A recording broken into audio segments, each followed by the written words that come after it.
Sheikh Ahmadou Bamba, he's one of the great scholars of Senegal. I gave this story in the month of Ramadan. We shared this in one of the evenings. And there was a disciple, one of his students came up to him and he said, I need what in the subcontinent we call a ta'weez, right?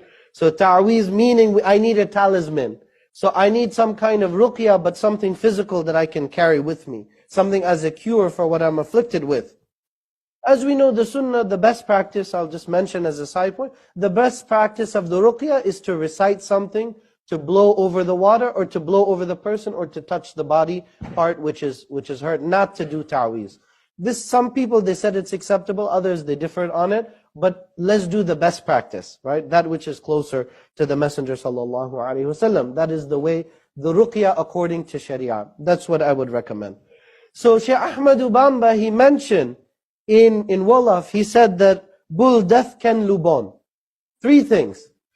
Then he said bul wakh kénn lubon. And bul yèené kénn lubon. If, brothers and sisters, if we follow this advice, are we going to have any social problems?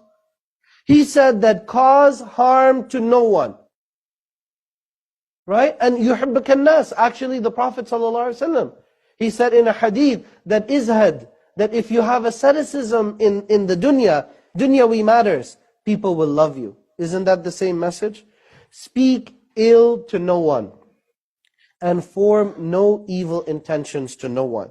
If you are capable of these 3, then Sheikh Bamba Ahmad, he said that any evil intentions that others will form against you, it will return back to them. It's not going to affect you. That is your ta'weez. That is what is going to give you protection. Excuse me.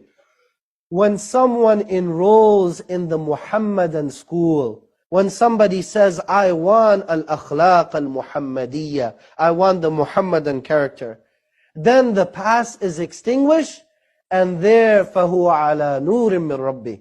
And now there is a light that is kindled